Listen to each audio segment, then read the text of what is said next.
What's up YouTube? My name's Quickie, welcome back to the channel. If you're expecting to see spanners getting 12'd and stuff getting bossed and, you know, oil putting in and all that, you're not going to see it in this one. There ain't any work going on this one. This is an update video where a few fairly major decisions need to be made. And I want to go through the reasons why, and also what I found, because some of it's changed, which I don't get. Well, I do get, but I don't get it. And it's all down to this beastie, Boba Fettled, the ZZR1100 with issues. Right. Okay, let's start on the stuff that's changed, I suppose. Let me bring you in and I'll show you. Right, so you remember that big lump of stuff that I pulled out of the strainers and whatnot? Well, I've had it just sitting on cardboard. It was covered in oil, but that is it now. That's all it is. All the oil is soaked into the cardboard and it's just left all the bits. I saw a fella do this on YouTube, can't remember who it was. And you see people washing it out and using kitchen towel and all sorts of other stuff to try and decide what it is. But I just left it on cardboard and it's been there for 2 days. All the oil is soaked into the cardboard, as you can see. The oil is kind of, well, it almost looks like graphite actually. It's kind of got a bit of a grey sheen to it. But that is the remnants of that massive lump of crud that I pulled out the sump, which is by no means as bad as I thought it was. I mean, it was sort of like, you know, 10 mil across basically. But that's it, and all the goo was like lumped together, and that's what I'm left with. As far as what is it, because there were some really good comments that come out of the questions. Where's my magnets gone? Oh, we use this one. There we go. So, is it Ali or is it steel? Well, this is just a rare earth magnet, and if you touch it, it's definitely attracting. So somewhere in there, there is steel. It's not just Ali, because obviously Ali isn't magnetic. So that would have come off like a gear or, you know, a shaft, or, you know, it could even be bits of the clutch bouncing against that stupid tensioner again. But it's not just Ali. So, what's going on and what's happening? Right. I've seen engines with a lot more crud floating about in them than that. A lot more. There is still little bits of stuff and everything else, but it's just little bits. If I was to leave that on the cardboard, I mean, there'd be bugger all left of it. But there is still goo in there. I pulled the sump off, like my fire blade. Pulled the sump off that and there was all sorts floating around in there. Bike never, ever, ever let me down. So it's not unusual to see stuff in the bottom of the sump. However, we know we still have a problem. We've got a number of problems. So there's obviously fifth gear. He's not happy. He does need to get sorted. Because I want the bike to be, you know, as it should be. I don't want to ride it with a compromise, like we'll get to fourth and then you've got to go past fifth and straight into sixth, because it's just a pain. We've also got the running issues. So we've got coils and all that lot coming. Carbs is basically sorted. I've got some new jets coming. Thank you very much, Mr. Let It Rip fella, for your setup and stuff. I've basically copied it. So they're coming. So I'm confident we could get the thing running again properly and all that sort of stuff. And the forks should be here today. You know, the fork springs, so I can get the front forks redone. And Simon Rolls is just going to sort out the rear shock for me. That is basically it. Bar some plastic repairs and stuff, which it cracked. I don't know why, but it's cracked and it needs to be sorted and repainted. So they're basically the issues that we're sorting out, but the big one is fifth. That's the priority. And I was going through the comments in the last video where, you know, you saw all the goo come out of this. Loads of people have been chipping in and they're all basically saying the same thing. Pull the engine out, split the cases and get it done. And that's the bit I think that fills me a bit with trepidation, really. I've never had an engine apart, not fully. The top end rebuild we did on this one was my first one, and I had a Jamie helping. I've done like ancillary, you know, valve gaps and all that sort of stuff before. But I've never gone diving into a gearbox before, so I am a little bit anxious about it, but I'm pretty sure I could do it. I've been through the workshop manual and also the Haynes Book of Fairy Tales. It seems quite straightforward. I mean, I've built my lathe and my mill. You know, they've been down to their undies and built back up again. So I can do the mechanical stuff. I'm quite happy with that. It's just I've never done one before. So that's the sort of, that's the sticky bit really. And I just need to get over myself. As far as bits and pieces to fix it, that's an issue we'll get to in a minute. But I'm pretty confident I could have a swing at this and at least have a bloody good go at it and get it fixed. So, what's involved in doing that? Well, the engine has got to come out. I haven't gone through it in detail, I've just skimmed through it just to try and get an idea as to what's involved. But basically the covers on both sides have got to come off. Well, the engine's got to come out to start off with, that's like first job. Then the water pump, the clutch slave cylinder, the external gear shift mechanism cover's got to come off this side. Clutch cover's got to come off the other side and the clutch has got to come out because I'm going to want to take the input shaft out. And then there's a lower case, so you can split the case around, well, it's sort of like the middle of the gearbox really. And you can have all that lot off and then you can get into the gearbox. I think the drum stays in the base of the casing, I'm not sure, you know, the selector drum, but you can get to everything else and pull out the shafts and, you know, the gear train and all that sort of stuff. So that's basically how you do it. And then I'll be able to see clearly where, you know, what's missing, what the wear is. Is it dogs? Is it a missing tooth? Is it a buggered selector fork? Is it the drum? Is it, you know, what is it that actually needs to be changed? And get in there and change it, button it all back up together again, stick the engine in, and fifth gear should be sorted. These bikes are notorious for having a problem with second as well. So whilst I'm in there, I'm going to have a look at second, and if I need to do anything there, then I will do. And I've already sort of made my mind up on doing it. I'm not just shoving it back together again, even though there's only a little bit of goo in there, and running it without a fifth, because at some point, fifth needs to be fixed, and this is how you do it. And I've already pulled loads of stuff off the bike. I don't really want to be doing it again. I just want to put it back together again, have it working, and just go out and ride it, and not have it up here. So it is going to happen. However, to get to that point, there's a few other bits and pieces going on. I need to show you that really, didn't I? Well, I need a bigger workshop, but I can't afford one. Let me show you what's what.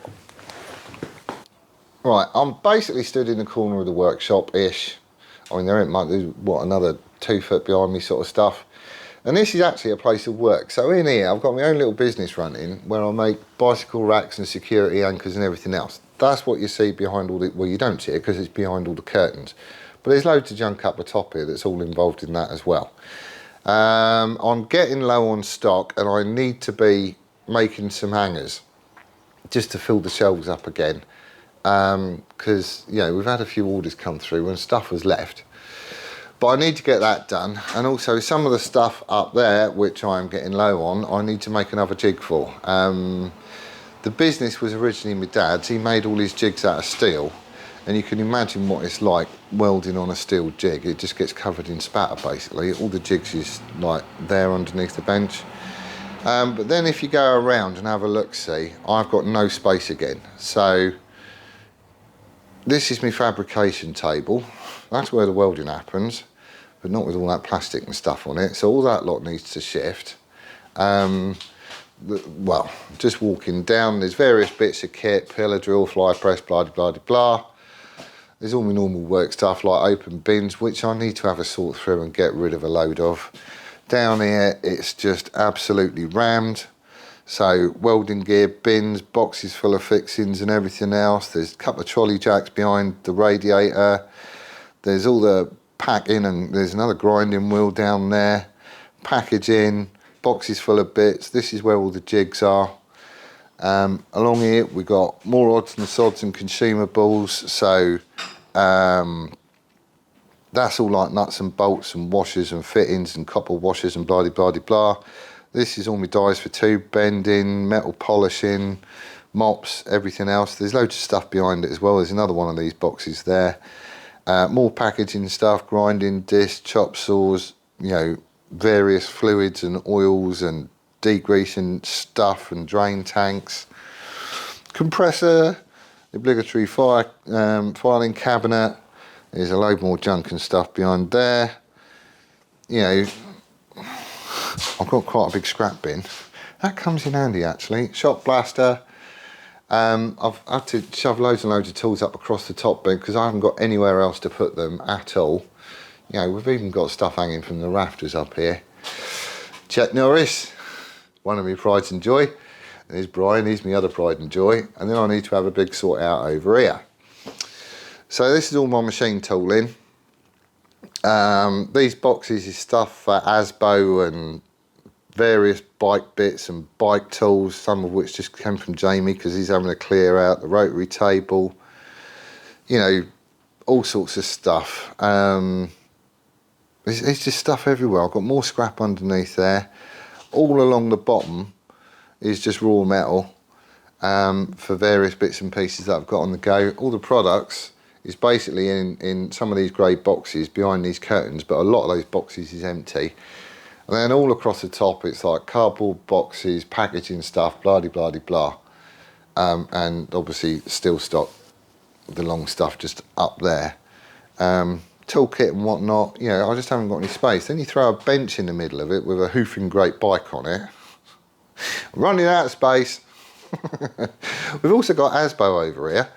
ASBO is, well, it was the main project before Boba Fettled rocked up. So the idea was to get Boba Fettled back on the road as a quick and easy fix, because all I had to do was put the top back on the engine and bolt everything on.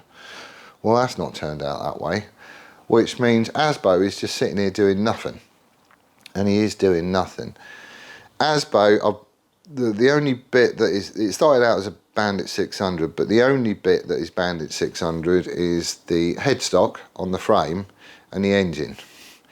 Everything else has been made or modified or comes off a different bike or whatever. And he's like a custom bike. The thing is that all the funds for the channel is tied up in ASBO. Basically, get him sorted and done and dusted and moved on. That's going to hopefully generate some funds, which is going to fund future projects and whatnot. And Boba Fettled was a bit of a surprise from Jamie. Didn't count on, you know, getting a daily or anything else for ages. I was just focusing on ASBO.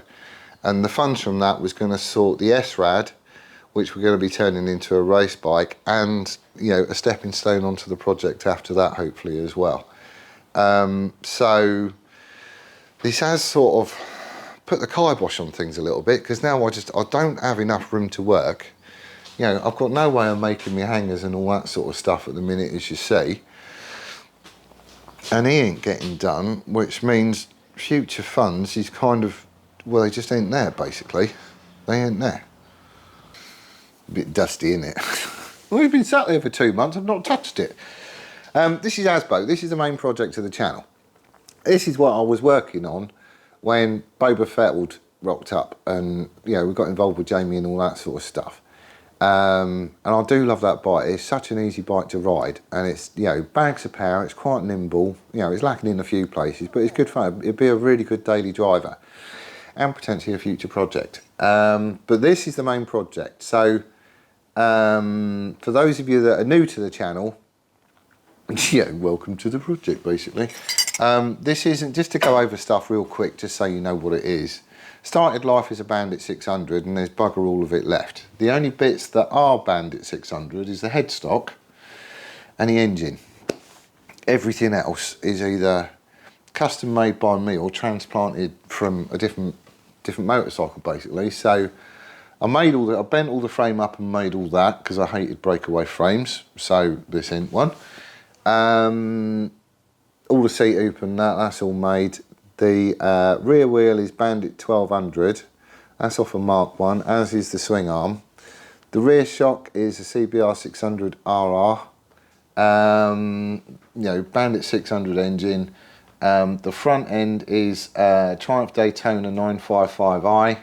So that's the forks, the front wheel, the calipers, all that malarkey. I machined up my own top yokes, made all the front end fit, blah, blah, blah, blah. And this is what we was cracking on with. But this is where all the funding is for the channel. Like I say, at the minute, I'm just, you know, squirreling money away out of my normal wage and chipping it into this because I love doing all this stuff. But it costs, you know, a fair bit of cash money. The first one's always going to be the expensive one, because there's tooling you got to get and all that sort of stuff. But, you know, roll on the second one, we should have a bit of an easier time of it. So the idea with this one is we're basically going to set it up and build it up just so it's a running, working motorcycle with no road going bits on it, so I can chuck it around the track. An awful lot of this is new, but we've got to prove geometry, suspension, brake it, all that sort of stuff. It will involve a complete engine rebuild. So the cases on this one, this was going to be my first engine rebuild, believe it or not. But that was going to be literally everything apart. You know, dress all the cases up, get it painted, polish all the covers, check all the bearings and see, you know, all that sort of stuff, and basically build it up as a nice fresh engine that looks the part and goes like stink, basically. And then once all this is tested and everything else, and I'm happy with it, we're going to bring it back in here and do all the road going bits. So headlamps, indicators, you know, number plate board, rear lights, all that sort of stuff. And get it up as a road going, road worthy bike that gets MOT'd, and then we move it on. So as far as moving it on goes, that's the funding bit. That's, you know, once this gets sold, I've got funds for future projects and the channel can carry on, basically. Because for me to have to, you know, wait and be able to afford another donor bike and then, you know, whatever, there won't be any videos for quite a while if I go that route. So this would need to get moved on reasonably sharpish. I've got the S-Rad, which we're going to be turning into a race bike, and that's the next project after this. But you know, it's the, as far as the next build like this goes, that all needs to be funded properly.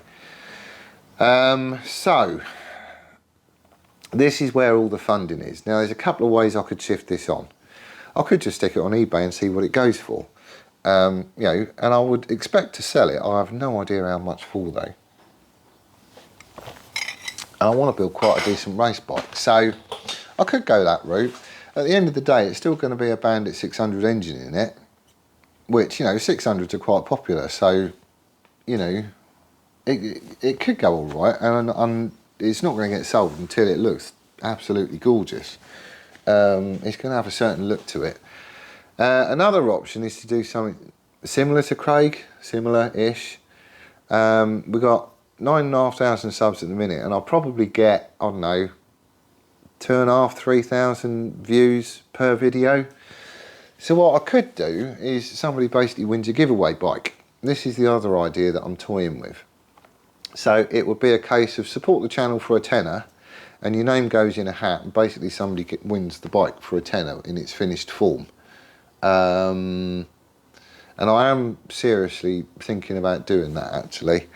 You know, potentially I could get a little bit more out of that, which would help with the race bike and maybe find another donor bike or come up with a plan for the ZZR, but it would help to fund that. So I'm probably going to go that route. In fact, you know, my mind is like almost made up, but I'm still toying with it because, you know, it's still quite a small channel and I can see all that going horribly wrong. 10 people to buy a ticket. And like, you know, 2 years of work has just stopped. So the choice I've got to make is, do I do the ZZR now and just get stuff done as I can, you know, sort the business out and all that sort of malarkey, and chip away and get the ZZR done and back on the road and then move on to ASBO? Or do I just throw a cover over him, once I found out what the problem is and what's going to be involved to actually get it fixed and working and, you know, as I want it to be as a daily, just throw a cover over it until I'm in a position to be able to do it and carry on with ASBO. Because the sooner I get this done, the better footing the channel's going to have, basically. I'm not a bottomless pit of money, and it needs to be funded. It needs funding. So I don't know which is going to be the better option. I mean, the other thing is, this is like the first custom bike that I've really had a go at. I've built race bikes and I've modified road bikes and everything, but this is the first full-on custom one.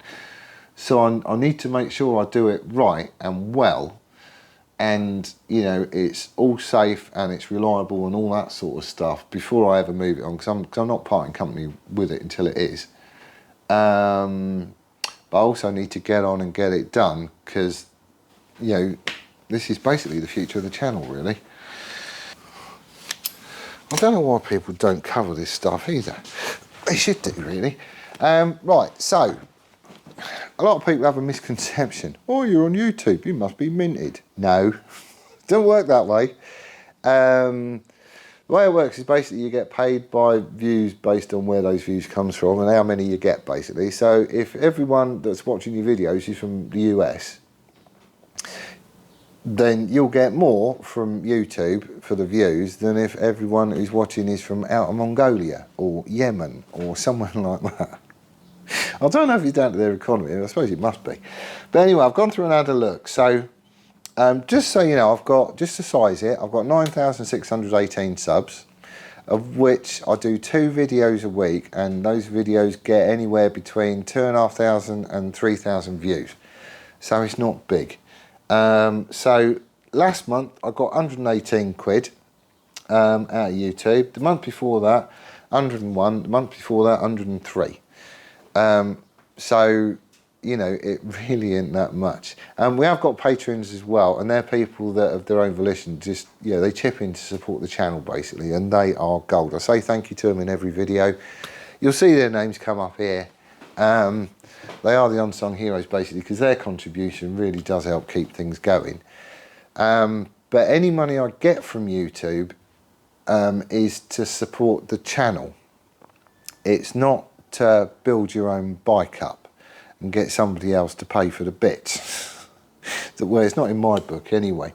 Anything I get out of this goes into helping me make future videos and keeping the channel going. So tooling. So I think the last purchase I got was the paddock stands, because the bike basically fell off the bench. I don't want that to happen again, but I can reuse them on any project I do. Like when I got the mill and the lathe, we built all that stuff up. But then there was tooling I needed to get in order to be able to use them. So, you know, it went into tooling. And it took ages to build stuff up. And I've obviously been chipping in as well. But that's where it goes. Not service kits and gaskets and oil and stuff. Just no. That's not what it's about. So that's where it all goes. There is a link in description if you want to become a patron, and they are just mega, but that is totally on you. I'm not asking you to. I'm not, you know, I don't beg people to do it like some channels do. It's there if you want it. You know we got one, because I thank everybody in the video, so you know it's there. But that's down in the description if you want to get involved. So anyway, that's how much is coming in from YouTube. It is bugger all, and I'm putting a lot more than that into doing all this stuff. But I need to be able to fund this stuff, you know, appropriately and do it in the best way possible, just to be able to keep going, basically. So the plan is, what I'm going to do is I need to have a bloody good clear out. I need to get rid of stuff and make some space up there so I can clear all my benches off and get some space back. So the rest of this week I'm going to be having a bit of a clear out. Stuff is getting binned, just so I can get all the stuff on the fabrication table currently up and out the way. And then during the week I'm going to be concentrating on doing my jigs and my products, because I need to get that done, because that's what keeps the lights on in here. Which is basically going to leave Saturday for the bikes. And I am going to leave Saturday for the bikes, basically. I'll need to fiddle. So the plan is, this Saturday I'm going to see if Jamie's free, or maybe Matt or someone, and come and give us a hand, but I want to get the engine out of that. I'm not going to ride the bike again until it's fixed. Is just, you know, if that is coming off there, I'm just causing damage. So I ain't going to ride it until it's fixed and sorted. I've got other bits that I could do, like the fork springs. They should be here today, so I could do all that. Like Simon Rolls can do me rear shock. Jackie can have the fairing and the tank, because he said he was going to respray them where it's all gone a bit and cracked. You know, it ain't going to cost anything, because I've already got stuff. The worry is the gearbox. So we're going to have the engine out, we're going to have the bottom cases off it and see what's what, and that's going to size the problem for me. And it's at that point that I'm going to need to make a decision. So if it's not going to be a massively expensive fix, then I'll just carry on and I'll get this done. Full disclosure, I will probably be using that to get it done this month, and that'll be the first time I have, but, you know, I've got to fund it somehow. If it is going to be hugely expensive, then there are some options. I could engine swap it. I was looking online yesterday. Torquay, that's not far away. There's a C model engine with 30,000 on it going for 200 quid. I don't want to do it. Partly because I've already put a load of work into that engine with a top end rebuild, and partly because I don't know what other problems I'd be inheriting from this other engine. It don't look very nice. First thing it needs is a bloody good clean. It's also not got gloves over the exhaust and the, you know, the carbon ports and stuff. So I don't really want to go that route. I think I'm right. You can even stick a D in there. You just need to use the D front sprocket and the C coolant system tube on the front. Otherwise, it's basically a straight swap. I think I'm right in saying that I could use D model gears in the C gearbox. So 94 and 96, I want to say. No, 96? Something like that, anyway. But they redesigned and improved the gears, but I think the gears fit in, you know, it's a straight swap in here. If somebody knows, if you could clarify, that would be really, really, really helpful. They're different part numbers and stuff, obviously, because it's a different bit. But if that is doable, then I can be searching for D and C, you know, components when I come to find them, which might open things up a little bit and make things a bit more affordable. So that would be massively helpful. But if it is going to be massively expensive, and I ain't going to be able to do it short term, then I think a cover is just going to get thrown over this. The engine's going to be squirreled away in the corner, and I'm going to crack on with ASBO, because that's the funding for, you know, that always was the funding for future projects and stuff, and this will just turn into being one of the future projects. I would be interested in your thoughts on, do I just eBay it or do the support the channel giveaway thing? I think either way is risky, but at the end of the day, it's got to go for whatever it's going to go for, because that's where the funds are for future stuff. But I would love to know if I was to do this, the giveaway thing, do you reckon people would support it? Would you support it? I don't know. I really don't know what to do on that one. I haven't got a clue. So anyway, let us know. What else was I going to say? Yeah, I mean, like, if I am going to move on to ASBO, then I'm going to get everything I can done on the ZZR done. So the forks will get done, the shock will get done, the paintwork will get done. So the only thing I've got to do is sort the gearbox out and hoof all that lot back in again. Like I say, the jets are coming from the carbs. I've copied Mr. Let It's Rip's setup, so we'll see how we go on that one. Yeah, it'll all get balanced again, so we'll get to play with Gary's stuff down there. It's, you know, but everything I can get done, I will get done, so it is literally just that that's left. And then we'll cover it up and we'll get ASBO finished up. I don't really want to go that route, because it means I've got more stuff kicking about that is just not getting used. More importantly, it's not getting used by me. I've had a right laugh hooning around on this, and I want to do it more. But, you know, there you go. I also need to get the van sorted. I'll let you know how MOT goes, but that is there's probably going to be stuff that's needed there. I think it needs like a tyre or two. I've also got a box down there with all new brakes for the front, so I probably need to stick them on now. You know, there is stuff going on basically, and I just need to concentrate on the right thing at the right time. So there you go. But anyway, that's where I'm going to leave it. Hopefully you get the gist now. It's not just a straightforward, oh yeah, just replace everything, it'll be fine, get on with it, stop woofing. I need to get other stuff done. But that's where I'm going to leave it for this one. Hopefully you get the picture now. Do hope you're well and staying safe, and hopefully we'll see you on the next one. Laters!